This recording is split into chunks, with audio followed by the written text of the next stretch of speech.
Stop being too available. Stop being too nice. Stop shrinking yourself just to make others comfortable. You weren't born to be liked. You were born to be respected. When you show up for everyone, every time, like you're on call 24/7, they stop valuing your presence. They treat you like an option, and let's be honest, options are replaceable. The truth is, people don't respect what's always there. We chase what's rare, we admire what's scarce. Diamonds don't beg to be noticed, they shine quietly and command attention. You've got to protect your energy like it's your currency, because it is. Friendliness should not come at the cost of boundaries. You can be kind without being a doormat. You can be warm without giving access to everyone. Because not everyone deserves a front row seat in your life. People are addicted to what's hard to get. That's just human nature. The moment you become too accessible, too easy to reach, too quick to say yes, your value drops. Like a product that's always on sale, you start to lose the perception of being premium. When people know you'll always pick up the phone, always be available, always cancel your priorities to meet theirs, they stop making an effort. They stop showing up with the same energy you give.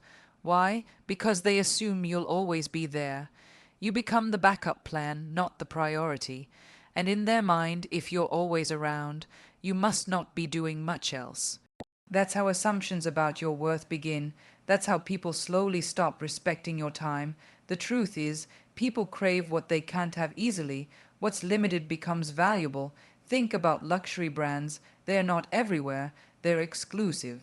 Their power comes from being desired, not being desperate. You need to apply the same principle to your presence. If you're constantly handing yourself out like a free sample, don't be surprised when they treat you like one. Your availability shouldn't be a given, it should be earned. Create emotional distance that commands attention. Be present, not predictable. Let them feel your absence so they can value your presence. Chasing likability is a dangerous game that leaves you empty.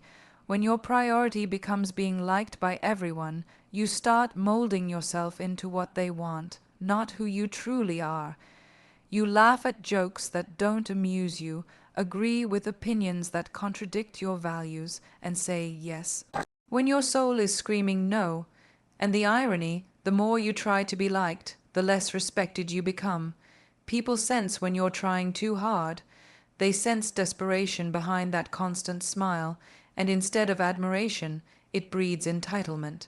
You end up teaching them that your boundaries are negotiable, your time is disposable, and your self-worth depends on their validation. That's not confidence, it's compliance. Respect doesn't come from being agreeable, it comes from being authentic. You gain it when you're not afraid to say no, when you speak truth even if your voice shakes, and when you stop apologizing for taking up space. You can't stand tall if you're always bowing down, and you don't inspire respect by playing small to make others feel comfortable. Choose power over popularity. Let your energy walk into the room before your words do. Say less, do more, and let your confidence introduce you before your kindness does. Scarcity is what creates magnetism. People chase what feels rare, not what feels routine. The minute something becomes too familiar, it loses its edge, its excitement, its power. The same applies to you. When you're always available, always replying instantly, always showing up without being asked, you become part of the background noise. But when you pull back, not out of arrogance, but out of self-respect, you create space. And in that space, curiosity grows. People begin to wonder what you're doing, why you're not around, what you're building in silence. Your presence starts to feel like a privilege, not a given. We don't value oxygen until it's gone. We don't appreciate peace until we lose it. That's human nature. We notice what's rare because it breaks the pattern. You become powerful when you disrupt people's expectations of your availability. You shift from being a convenience to being a standard. From being chased to being chosen, rarity amplifies worth. When you stop pouring yourself into everyone without limit, they're forced to acknowledge what life feels like without your energy in it. Hold your power close. Be less common, be less explainable, be less reachable. Let your absence speak the volumes your presence once whispered. Boundaries are not walls, they're filters. They don't push people away, they protect your space from being overrun by those who don't value it.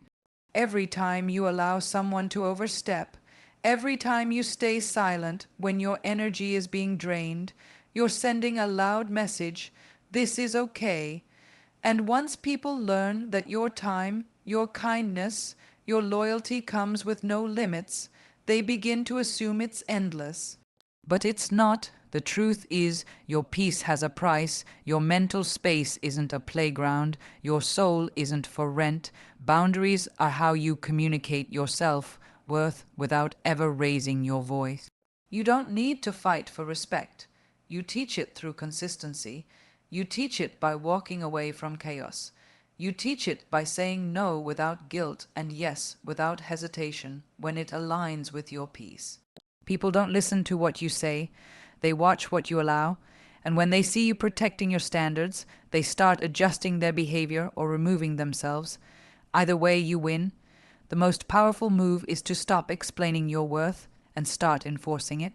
Because the strongest energy doesn't beg, it draws the line and watches who respects it.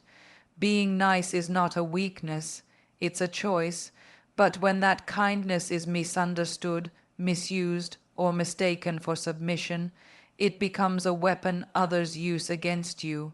There's a dangerous narrative out there that says kindness means saying yes all the time, being available for everyone, tolerating bad behavior in the name of peace. That's not kindness, that's self-hate, railed dressed in a polite smile.